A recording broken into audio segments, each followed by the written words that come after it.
Do you think Beth kills Jamie in the end? The morning show's over, but they're still talking. Wow, that's a happier ending than I thought you'd come up with. It's Liz and Scotty's Poddy. And yes, it is another Yellowstone episode of Liz and Scotty's Poddy after the airing of Yellowstone Season 5, Episode 10, titled The Apocalypse of Change. That's an intense title. Liz kind of thought the episode itself did not live up to the title. No, not really. But we'll dive right in. I'll tell you, my first thought was when it started, I said, wait a minute, Rip's back in Texas? Because the last episode ended with Beth rushing to his arms. Mm-hmm. Apparently, there's going to be a little bit of flashing back and forth from now to the end, which makes sense. Yeah. Because they're going to set up all of the stuff about how John Dutton dies, along with the aftermath and the reaction and all of that moving forward. So, but you felt like it was a little slow. A little slow in the beginning, yeah. I'd say about 60% of it, I was like, okay, cool. It was, more back and forth with the cowboys and everything like that. And at this point, I just want to get into the thick of things and see how the Duttons are going to take care of John's dying and death. One of the things I liked was Beth's interaction with the trooper. Yes. When she got pulled over by a female trooper, and Beth's trying to, push her bra up and hike her skirt up, and it turns out it's a woman cop, and the woman cop recognizes it immediately. Yes, and she's just deadpans, calling out Beth. And you know what? Beth kind of stood down a little bit. I think she could have been a lot sassier, but she respected the cop immediately, and she didn't get herself in any trouble, and loved the fact that the cop then thanked Beth for what her husband does. Yeah, and it was something that it was like Beth learning something. She was like, why? Mm-hmm. And they put steaks on the table, blah, blah, blah. That was good. Yeah. And Beth, of course, was on her way to meet Rip and the other cowboys and cowgirl, Teeter. And to me, the best line of the episode and perhaps the best line of the series, because Beth was coming to take Rip away. Rip's like, Beth, I can't go. I can't leave them here working while you and I go fool around in a hotel room. So Beth throws out there that she will pay to fly boyfriends and girlfriends down. One of them says we don't have girlfriends, and she says she'll fly down a hooker for the other two. And Jake says, is it immoral if somebody else pays for it? And I thought, God, that's a great line. It is so that's good. A great line. Mm-hmm. So Beth and Rip do go to the hotel.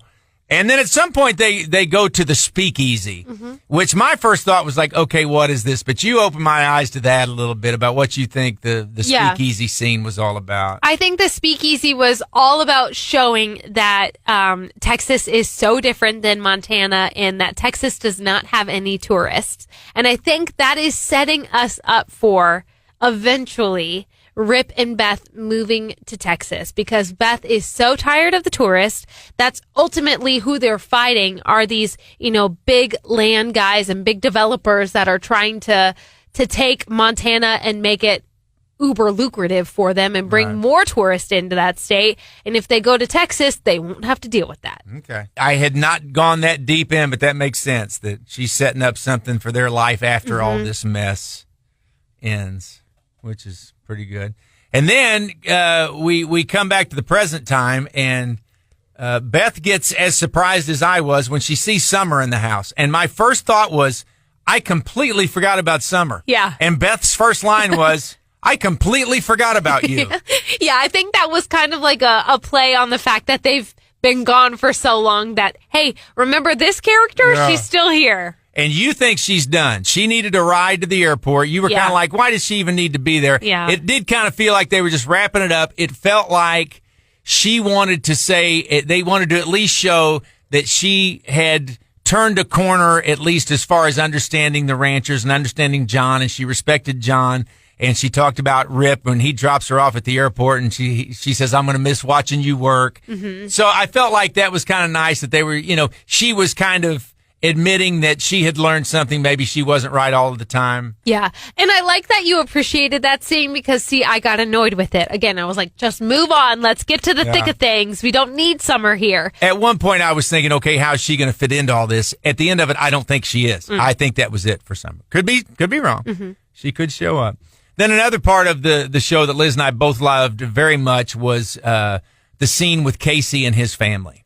Once you realize Casey had just come from being with Beth, finding out about John Dutton, and for the first time he is seeing Monica and Tate, and just that little family interaction there where he says, I'm going to have to stay at the lodge. She says, do you want me to pack you a bag?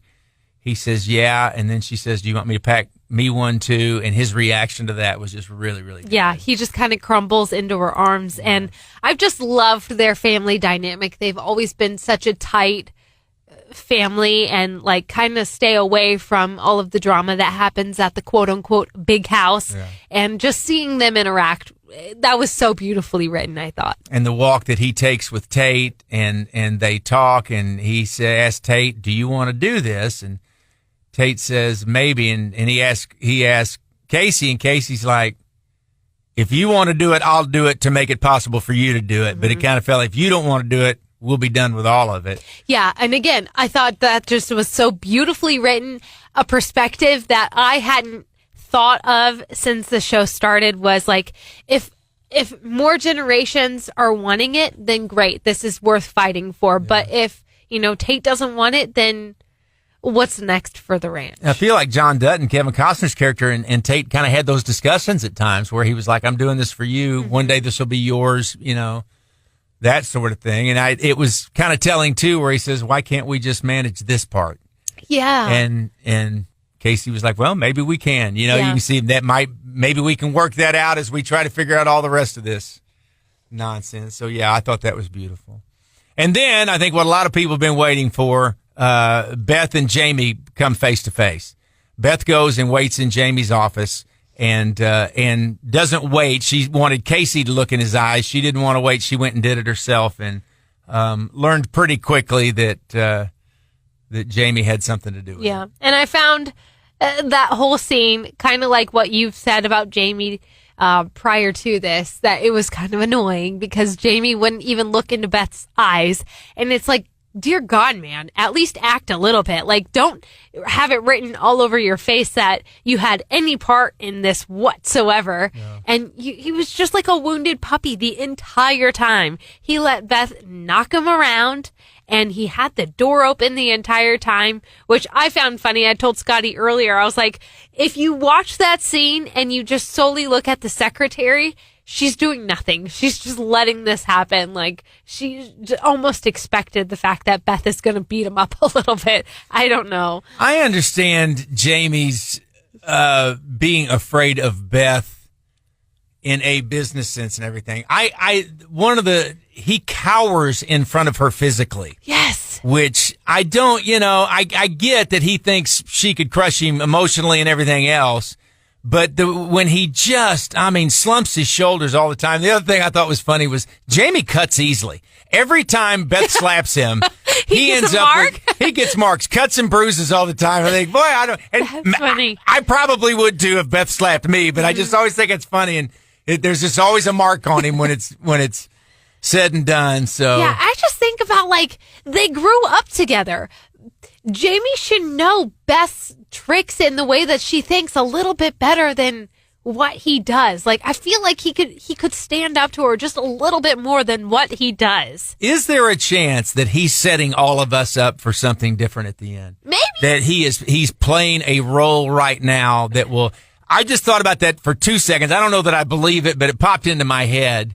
Could he just be setting all of us up for something at the end, and all of a sudden he turns out being stronger than even John Dutton? You know what I mean? Well, yeah, and yes, because I don't want to jump, but the next scene where he's talking to, the businessmen that come into Montana and kind of want to build it up a little bit more, he's going to honestly be the only key player that will have a significant hand in turning all of this around if he wants it to. But at this point, it doesn't look like it. And a great scene when Beth is leaving and she runs into the market equities people, including Jamie's girlfriend, who is just grinning at her. She grabs Jamie's girlfriend by the throat, slams her up against the wall, and the girl is laughing the whole time. And I thought, okay, we may finally have someone who can stand up to Beth here. And I flashed back to the scene from last episode where she was sitting down meeting with the hitman company, whatever we're supposed to call them. And it struck me about how, almost soulless she was through that whole thing. It's not that she wasn't taking it seriously, but there was just, she was joking about knowing that she was going to take this man's life. Yeah. And that it was going to happen. And there was no remorse. There was no nothing. Just unbothered by the entire situation. Yeah. And then when she reacted to Beth the way that she did, I thought, okay, again, at least emotionally, she can go pound for pound with Beth and not give a rip about what happens to anybody else. Yeah. And I thought, okay, then I might get into this a little bit because if she can stand there and duke it out with her again, not physically, but I thought, okay, good. I get tired of Beth rolling over people, Jamie and other people. Here's somebody who maybe, the other business people that she's, dealt with over the years and just crushed them in the boardroom in honor of her father and doing things for her father, that here's somebody who is not going to back down. And I really appreciated the scene after that where you see Beth kind of walk out of the office. She's still holding her own. And then she gets to the stairs and she kind of releases it. And you see that soul in Beth where she is ultimately very, very hurt and very, very sad that her father has passed. And that Jamie's a part of it. I think it's a part of her that doesn't want that to be true Correct. either, even though she believes it 100%. Yeah, I think you're 100% accurate in that statement. I think she just felt gutted, and I'm glad that they showed that part of her. And then the scene where she calls Casey, and in the meantime, Casey and Monica and Tate are in the car behind, going to the lodge, and she tells Casey, it's true. I looked him in the eye. He didn't deny it. And as you said, go ahead and describe, you were talking about Casey's reaction. It was just such a great scene for Casey. And I think just the acting that was done was perfect because you see not only sadness, but anger. And it's just both equally mixed. And I just thought it was so great watching Casey struggle with the fact that his brother had a hand in this. And as you said, Casey's just held on that Jamie is ultimately good at the end of all of this. And seeing Casey realize, I'm going to have to do something with my brother. And I do not want to do anything with my brother. And just coming to grips with reality and watching him do that was just so beautifully done. And then when they kind of pull over and Monica gets out and she comes to the door and she realizes that Casey had bitten his lip. And I didn't even realize that while watching the phone call. I didn't either. But even knowing that now where he's, chewing on this information so hard that he's physically harming himself in the process, I was like, wow, that's really powerful. And then she goes back to the car and tells Tate, we've got to talk to your dad because he goes to dark places. Yeah. And that's something I think has been hinted at a lot over the series. He's his military service and he would tell John Dutton and other people, yes, I've done these things. And it seems like he had some conversations with John Dutton about the dark places he went to after his military service and all of that. I feel like we may get to revisit that a little bit. Because he's obviously going to get involved with trying to track down whoever it was that killed John Dutton, and it'll be that battle of him having to go far enough to do something about it, but you hope that he doesn't go too far that they don't ever get him back. Yeah. Which is kind of like what Monica was talking about, and I think there are things in their relationship. She was there for him when he was in those places. Again, they've referred to him over the years, but we don't really know exactly how deep and how dark they got. Well, I think maybe we're going to get a glimpse of that here in the next few weeks. So. And I kind of liked the aspect when Casey was calling his friend who could potentially, have connections with this hitman company. And the friend warns him, he's like, careful, man. These men are serious men and they do not like anybody sniffing around their business. Yeah. I'm like, ooh, okay. So we might get, a little bit of that situation where they're fighting with the hitman company, right? Because the hitmen are not happy with the fact that Casey's sniffing around. Right, exactly. And then it all ends up with something. I thought it was a little cheesy at first, but they kind of go back to the Cowboys in Texas, to Teeter, Jake, Walker, and Ryan, and they're kind of getting their stuff together, and then they just kind of look at each other. Let's go to work. And I was like, okay. That was a little cheesy. It almost felt like they didn't know how to wrap up that episode. They're like, we'll just, show some beautiful Texas country and be on our way. Well, and the other thing I thought more about it later, laying in bed, Rip had put Ryan in charge. Yes. So maybe that was kind of a scene kind of setting up because they were there. I mean, they know they've got to listen to Ryan now. And it was almost a show of respect from them. And it was kind of like just Ryan taking the reins now. Yeah. Now, they don't know that it might be forever, but as we watch the show, you think, okay, maybe this is going to be something moving forward, that now Ryan fills into Rip's position with the Cowboys and as far as being in charge, the head cowboy. Does that lead to one of the other series that we keep hearing about? Maybe. True. I don't know. So as cheesy as I thought it was at first, I thought, okay, that's probably going to be some sort of foreshadowing. Maybe not. I don't know. I like that idea a lot. Yeah. Okay, so here's what I do not want to happen. I was thinking about this a lot after watching this episode.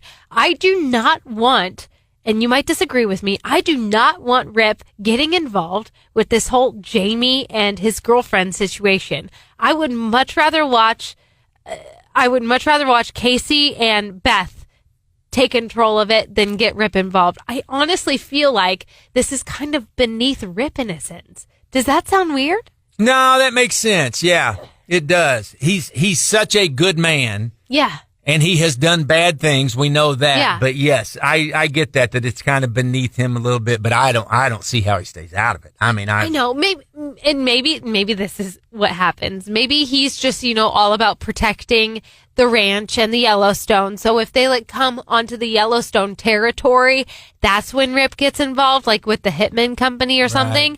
But otherwise, maybe they're coming after Casey or something. I would much rather see Beth take on Jamie's girlfriend, let them scrap it out on their own, and then Casey have to deal with Jamie. Okay, yeah. I can see that. Mm-hmm. Do you think Beth gives Jamie the line? Yeah. My face is the last face you will see before you die. Mm-hmm. Do you think Beth kills Jamie in the end? No. I think what's going to happen is Beth is going to have a change of heart at that particular scene. At that scene where you think Jamie is going to die and Beth is standing over him and you expect to see her laughing, she's going to quickly change her heart and not go through with it and get Jamie the help that he needs.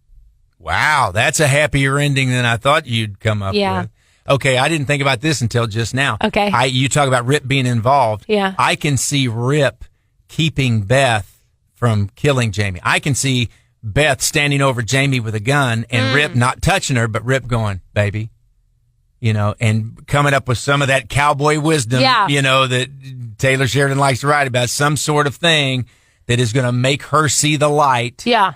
Simple Rip. He doesn't have the faculties to do all the highfalutin business stuff with them, but that it might be that simple cowboy wisdom that pulls her back from the edge and keeps her from killing Okay. Jamie. And I just thought of that 10 seconds ago, so I don't know. But I like it. I can see that being the case. And one more thing real quick here at the end.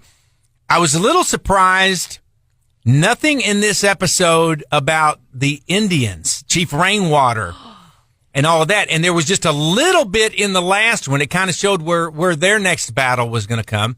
But I think they're going to have to be a piece of this somehow. Yeah. And they were in that one little scene in the last episode. And am I forgetting something? I don't remember seeing them at all in this episode. I don't think so. No. Chief Rainwater and Mo, isn't it? Do you think that the meeting with Jamie and the developers, did that have anything to do with them building the pipeline underneath the water? And it may be connected somehow, but it was nothing obvious. I mean, I don't know. I'm just surprised they weren't there at all. Yeah, good observation. And now there's only 4 episodes left for them to get involved. Mm-hmm. I kind of have the feeling that when this series started out, it was John Dutton against Chief Rainwater. They have become much more aligned over the seasons. I wouldn't be a bit surprised to see Rainwater is somehow aligned with the Duttons on this. You know what I mean? Yeah. And here's a thought, just thought of it. I don't know if this could even happen, but what if ultimately that Indian tribe gets the Yellowstone land? Because wasn't it their land initially, kind of? That's what they were saying? Wow. I had not thought about that. What a happy ending that would be. Yeah. Yeah. That hadn't crossed my mind, but that makes a lot of sense. they would definitely be involved that way. Yeah, that's true. All right. Well, we will look forward to next week's episode. As always, you got thoughts? You think we're full of it? How do you want to see it end? Do you think Beth is the one that ends up killing Jamie? Shoot us a text message anytime, 24/7. Whenever you're listening to this, it doesn't matter. We may not be in the studio, but we'll get the text. 800-455-5257. If you wait until we're in the studio, you can call us some morning. We can cuss and discuss it, because that could be fun, too. And thank you so much for searching out this podcast, or whether you stumbled upon it. It is available on all streaming services, whether you're an Apple Music person, a Spotify guy, or YouTube. We even have it at clear99.com, and it's always on the Clear 99 app. Yeah, if you're going to one of those streaming services, make sure you look for Clear 99 On Demand. That's kind of the overall account, and then we're a part of that. And yeah, the app, the website, always updated there as well. And we're always on the radio, too, weekday mornings from 5:30 to 10 on today's Best Country, Clear 99.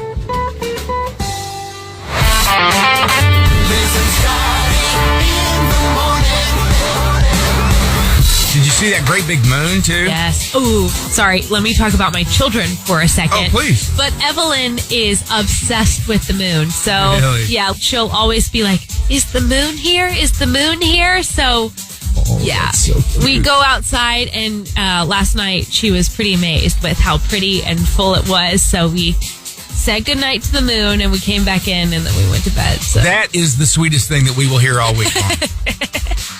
That is fantastic. Yeah. Is the moon here? Yeah, is the moon here? I'm like, yes, it is.